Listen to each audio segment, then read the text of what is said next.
Let's talk about marriage and sex and love and different things like that. One of my favorite topics. I've almost given up hope of ever having a good marriage in this tempo of culture. There's a lot of things working against it. For example, and let's go through these things and then let's try to focus on how we get out. Because first you have to realize we have to be honest about where we're at, but we don't want to sit here. Once we understand where we're at and where we need to go, then we leave. We go back to where God wants us to go. There's many things in the culture. There's much ease, which makes men weak, which makes women disinterested in men, which then makes disobedient women because they're not being loved by strong and authoritative men who are dominant and ruling over them the way they want to be ruled over. And one of my favorite verses is Genesis 13 and 16. And it was the curse for the woman since she listened to the snake. He shall rule over thee, and thy desire shall be to thy husband. This is the word desire is used 3 times in the Bible. Once in Song of Solomon. We'll read that. Song of Solomon 7 and 10. I am my beloved's, and his desire is towards me. There's one other place, which is Cain. So it's not exclusively sexual. This is a Hebrew word that is like extreme desire. And 2 times it's used for the man and the woman in a romantic and way that could be associated with sexual. And one, it was so much desire and hatred for Cain towards his brother that he murdered him. So this is like extreme desire. And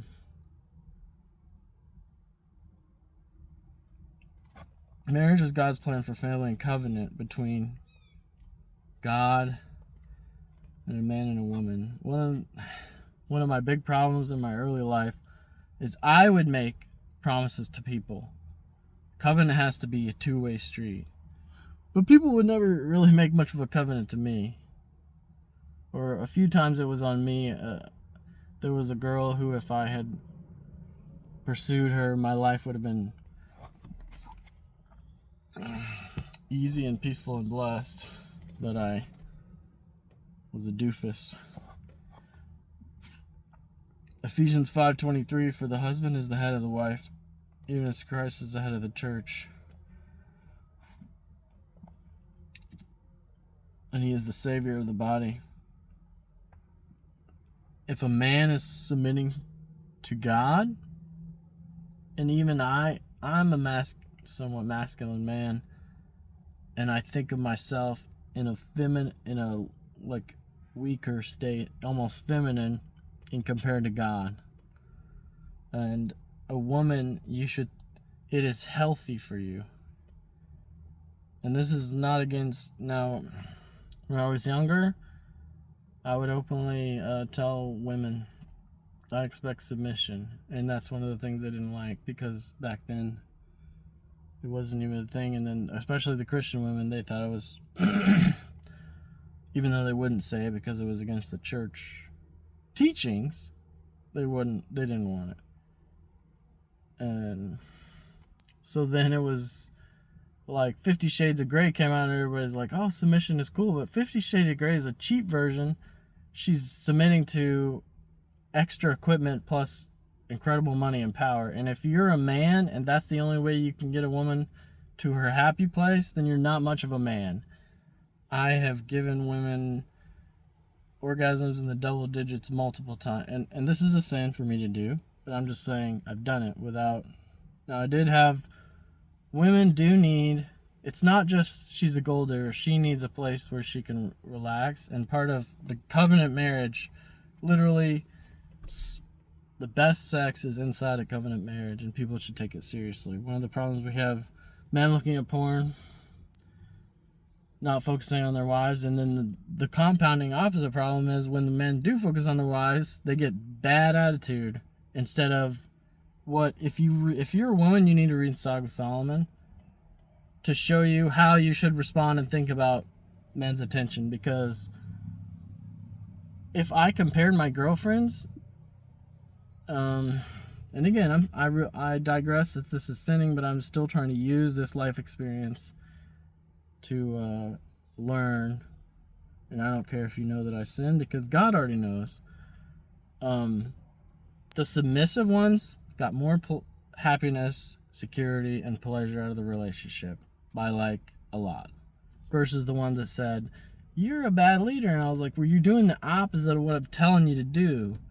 And even if you are authoritative with a girl and she's mad at you and not turned on, then you don't need to pursue her at all. It's not worth your time. 1 Corinthians 11:7 talks about man being the glory of God, made in his image, and woman is the glory of man. Women were made specifically for us. And one of the things, when I lost my virginity, of course, I was trying to go to marriage, but I didn't make it, so I basically said, I'm going to go for sex, and that's a sin, like I said. But I did it, and I went all out. And this woman, she was attuned to me. She was a military woman that liked to say yes, sir. Liked to be obedient. She was a black girl. She was beautiful. She was like more beautiful than Halle Berry. But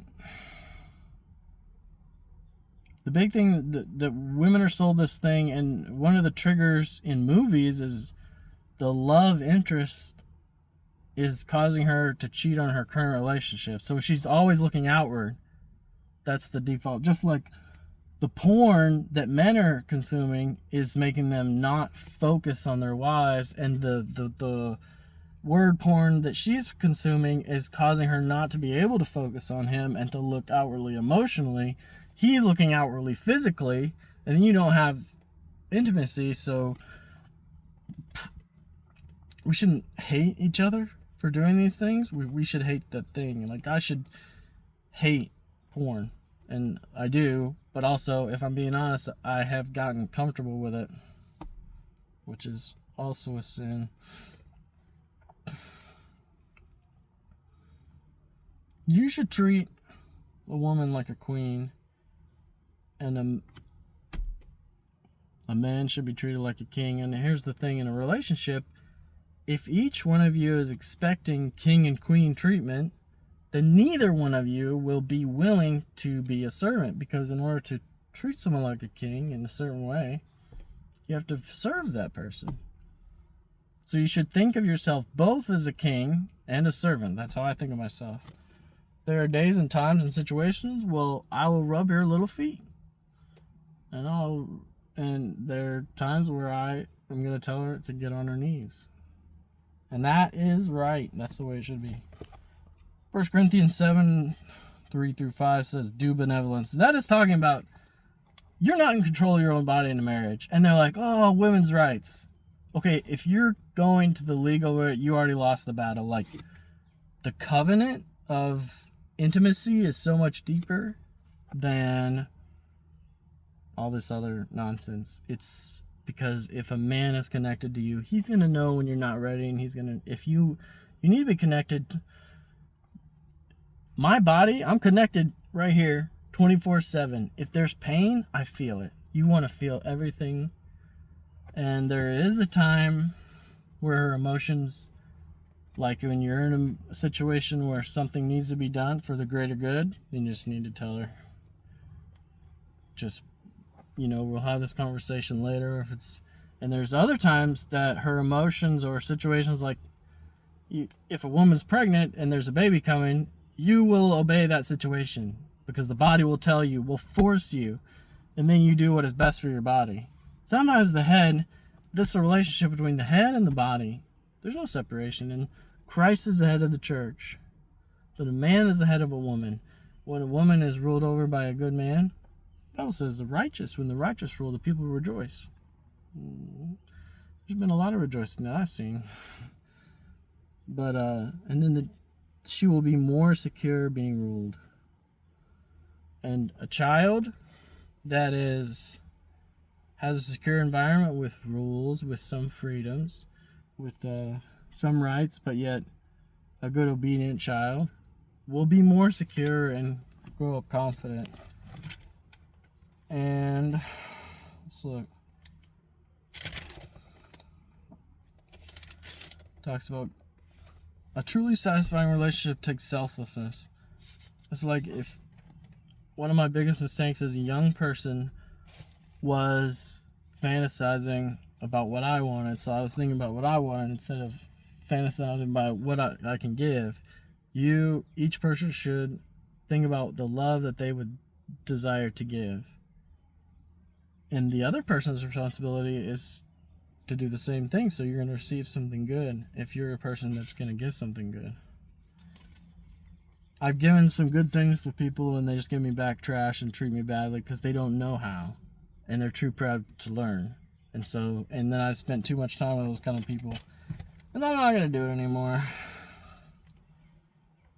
Defending marriage, rebuilding the cultural framework so it's more conducive to a healthier relationship, just like the movies and ideas and things. We have to back out of that and go in the direction of a healthy marriage. In the 1950s, the average time from engagement to marriage was 2 weeks because the culture was closer to following God. That's what I researched this and I wrote the last sentence. That's what I believe. I believe that the tempo of the culture and the mindset was very conducive and to following God. We need to get back to that. There's a saying that says the fire went out. Well, go get more wood and build another fire. And if you're a woman and you're feeling fussy, this is the worst snowball effect. It's like in marriages, she won't feel like having. And intimacy is, they're like, oh, it's not about sex. Intimacy is about everything. It's about connection on every level, spiritually, mentally, and physically. And you can't have that without sex. But if it's just sex, I get it. If you're a man and you're just pleasing yourself for like 3 minutes, you're wrong. Because her needs are way deeper. And we'll get into that later. Shallowness is a dual problem. Because if you're going in for a few minutes and you don't have the discipline to learn your body and go deeper, and I'll say this, because this is a big hang up, and I'm going to get pretty specific. Much of the problem is centered around the fact that a man can't last. Oh, he's got to last. You cannot last on the first go. The girl that I gave 20 orgasms that I lost my virginity to, she was bad during the first 10 minutes because I couldn't last, and I didn't know what I was doing. She thought I was lying about being a virgin until she figured out I was telling the truth. But it was a few minutes later, I said, this woman's in my house, and I'm going to show her who her daddy is. And I for the next 2.5 days, anyways, I let her know. And that's another thing. If you're angry with her, handle her. Don't beat her. Don't berate her. If she's doing something, show her. Show her who the boss is. Show her who the master is. I've had women call me daddy, women call me master. And this is biblical. Not the daddy one, that's a little weird, I'll admit. But the master one is, or Sarah called Abraham Lord. That's biblical. You want to build your man up, and then when you're strengthened by a woman who's supportive, you owe her. Don't go stop, get fast food if she cooks for you. I'm not just talking about cooking, also talking about just a lot of things. And accept what she gives you, but also like express your desires, be thankful, and then that goes both ways. If she desires more of your endurance and stamina, you better be ready, because that's part of what do benevolence. Because when a man has had a hard day, all he really wants is to release. And he wants to go to sleep. Women, sometimes she'll want to go for 2 hours, 3 hours. And a lot of women don't know they can do that. But women have the potential to get much more out of it than men. What have we allowed in our lives that takes our time and focus away from our spouses? Then reprioritize. There might be something in your life that you probably grew up with, you kind of need. It's kind of a part of you. It's not necessarily bad, but you're probably, like for me, focusing on video games, something I'm willing to get off and get off and focus on my girl. The one thing that's the problem is, again, if you're the girl and you want to be focused on, don't nag and complain. That's just going to want to make him go away from you. Force him by showing him something that he cannot resist. And I don't, sweetness, beauty, lingerie, force him. And I don't mean, here's another thing that we're going to get into. You do not want active control and you do not want to be an authority, because a woman cannot go to her happy place where her eyes roll back and where she's convulsing in orgasms if she's in active control. It literally cannot happen. So the women who follow these ideas, they're like, this is how you do this. And even during, it's like, just hush. Focus on your feelings. You literally are sabotaging yourself and masculinity and femininity. Men are made for strength and dominance. And all these things we're going to talk about are spiritual and physical and mental. He protects, he builds, he initiates, he shoulders burdens willingly. Is the steady arm in the storm and the engine for forward motion. He's designed to conquer the earth and rule the earth. Women, beauty and life-giving, a nurturing and harmonizing soul, draws and invites and inspires. It is the vital warmth in a room and the sustaining breath of community. I want to pause before I forget. You need to understand as a woman your discomfort and your no's. You need to understand yourself, because sometimes it's just a thing you need to get over in order to get to the fertile valley, if you know what I mean, whether that's emotionally or physically. Sometimes it is a stopping point.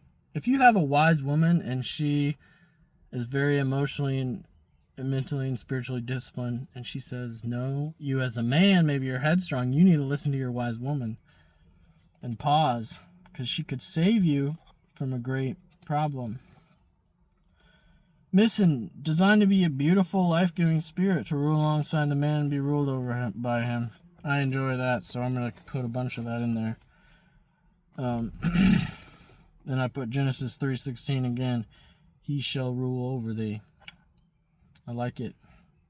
And you got to understand, whether you know it or not, you will not be satisfied and happy unless you are ruled over by a godly man. As a man, you will never be happy if you rule yourself the way Satan wants you to do it. You will never be happy unless God rules over you. You will never be happy. Dominance and submission and balance in sexual relationship. God designed sex to be fully intimate, spiritual, physical experience that can only be fully unlocked in marriage. I studied these things and I tried to hold my virginity to go into them, but I failed. But I'm saying there are pieces of what I did that I would recommend to people. I studied hard. And Ephesians 5, wives, submit yourself. And then husbands are supposed to love and die for her. I haven't getting on that enough. Jesus Christ died for the church. That's really difficult, because when she's being a pain, realize you were a pain to God. When she's being a pain to you, you were a pain to God, and God still loved you. There are times where you need to bear with her and continue loving and pursuing her.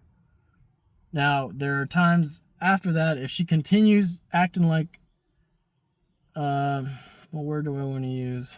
A fussy kitten, then she might need some discipline, whether that's verbal, whether that's a command to cease, whether that's a spanking.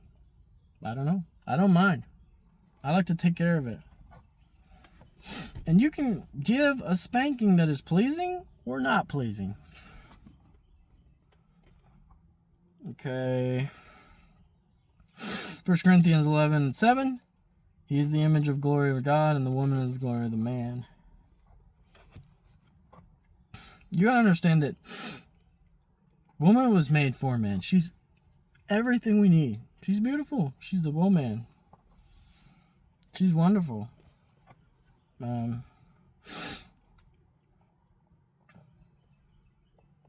Men's role: to rule over her thoroughly and completely, enjoying every part of her. This is important. She's yours. You gotta take ownership. Not people like, oh, you're objectifying something. You don't want to just enjoy the man's strength or his power or just the woman's beauty. That's just part of it. All of her. So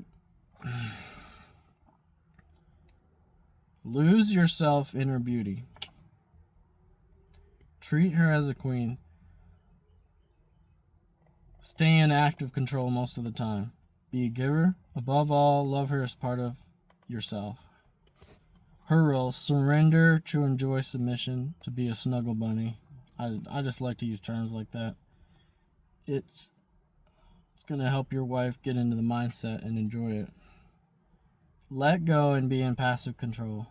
Flow, be inside your body and feel the love deep inside. This is a big thing.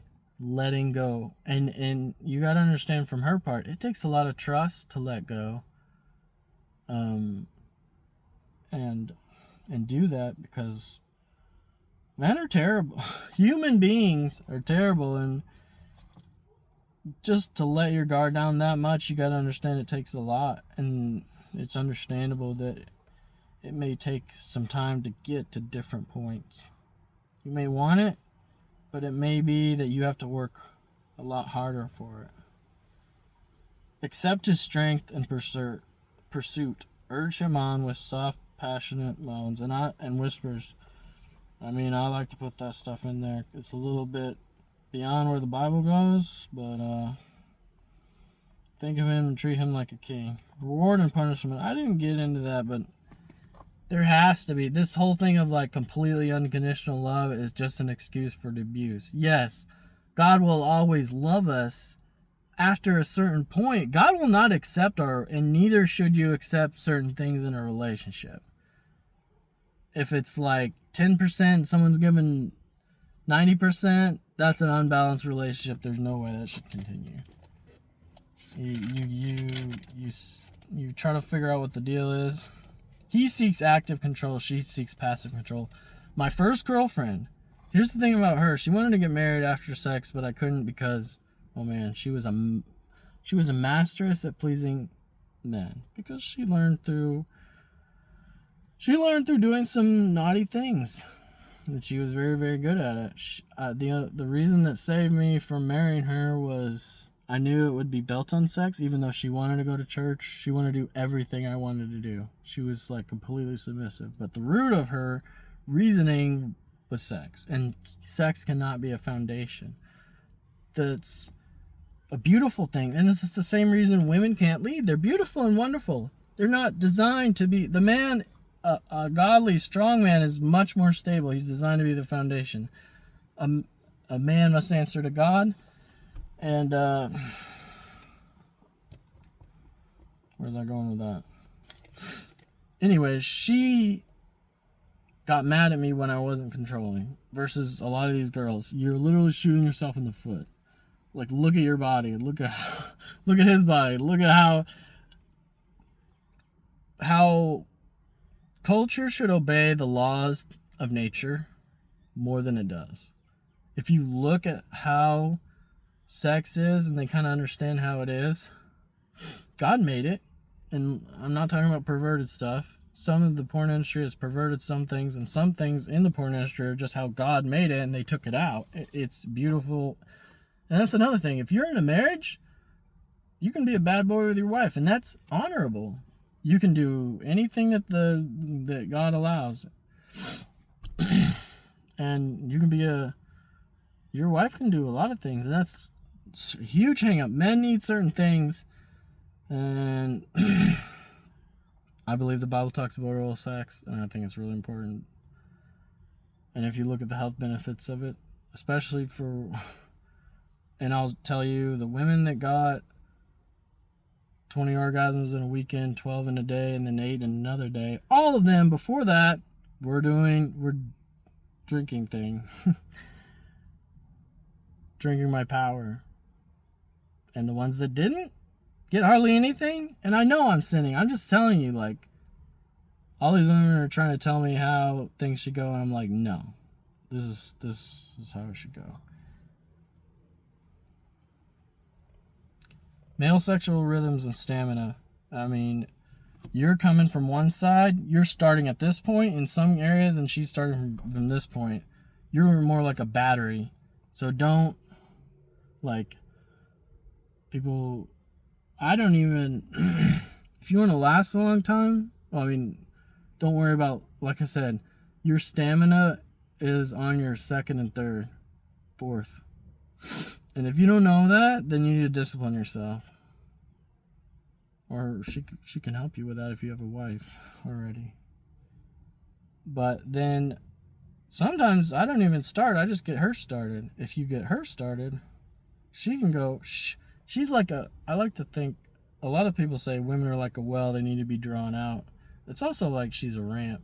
You can keep going and going. It's just ridiculous. It's like, I'm almost jealous. Like, I'm like, at the point, oh, this is why I made this graph, and I didn't write this down, but I remembered it. At the point where I have had 5 or 6 orgasms, and she has had 8 or 10, I'm in pain.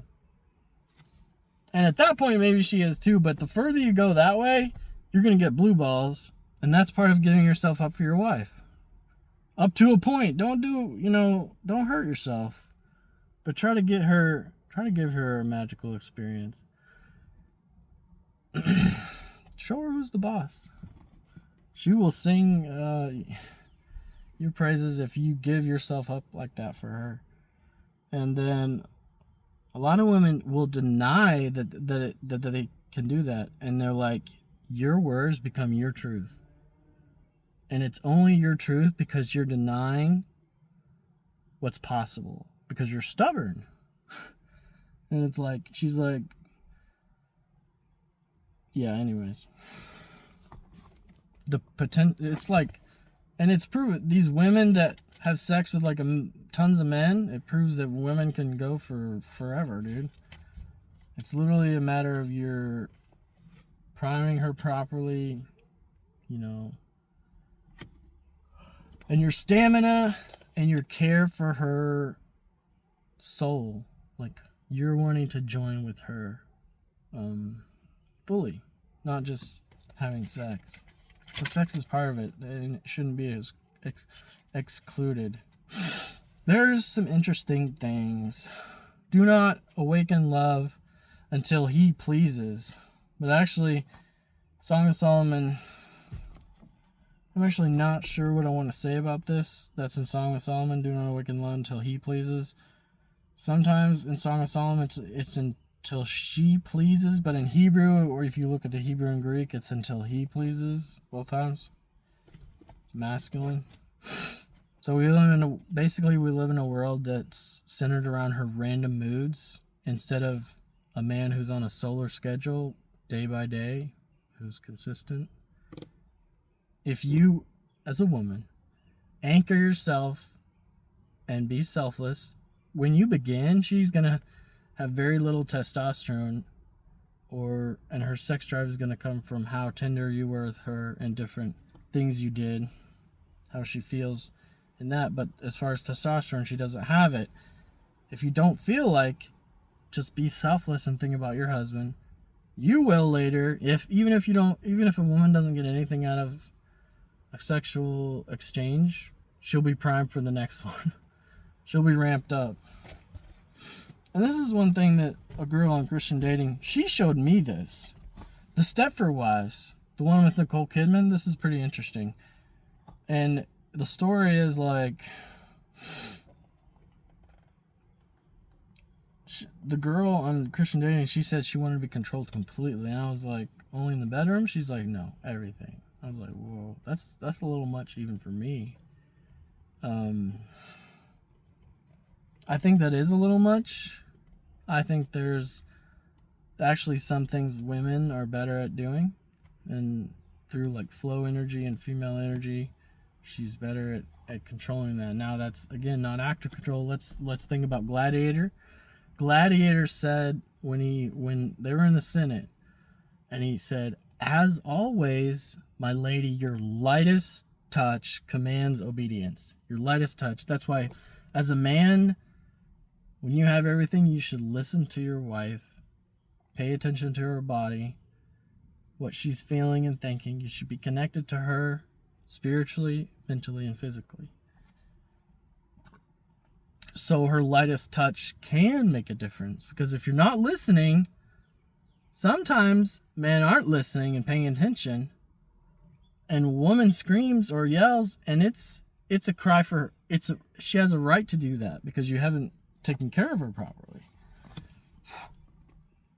So the Stepford Wives is interesting because it depicts this country club where the men are making their wives robotically submissive like they want.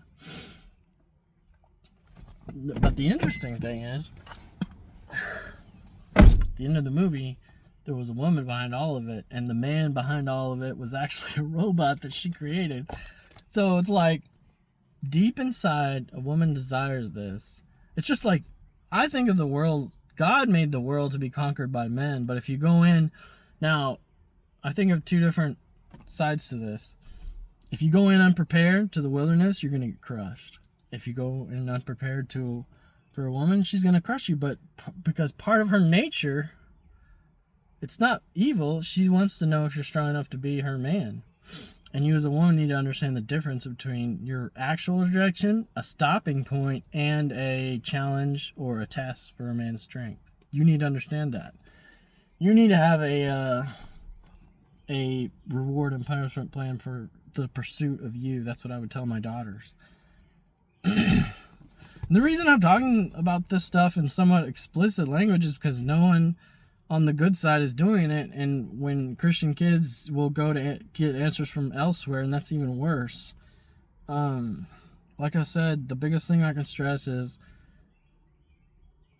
a beautiful sex life can only be unlocked on the level in a marriage, in a covenant marriage, that you understand that you have a connection with God, because you're going to want to go to the next level with your boyfriend and girlfriend sexually, and it's too much to ask because you're not able to give that much because you don't have the foundation for it. But yeah,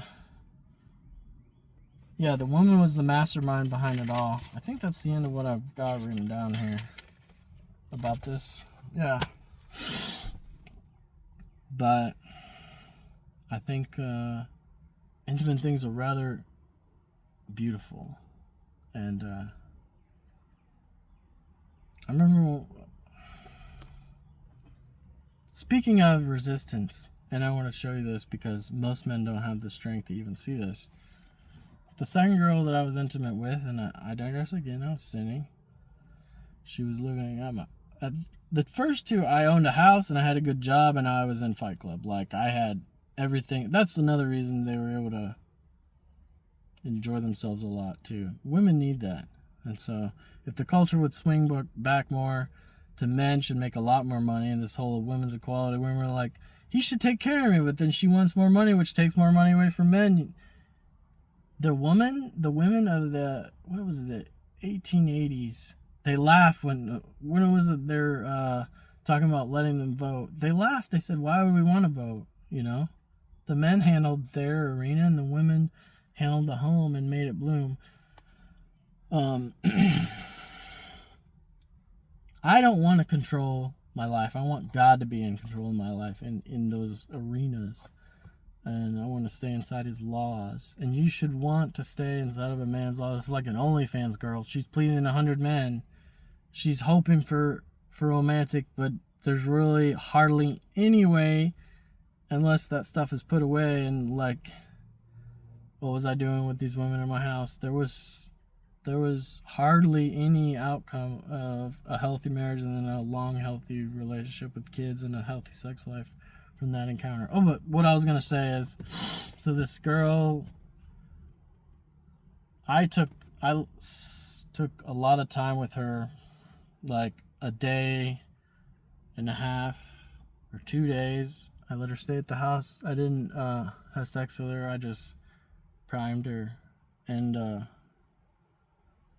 then when I took her, she had 12 orgasms in a day. She said, I only counted 11, but then, so she was really young and she didn't know how to handle that. She started to be like really weird and sadistic.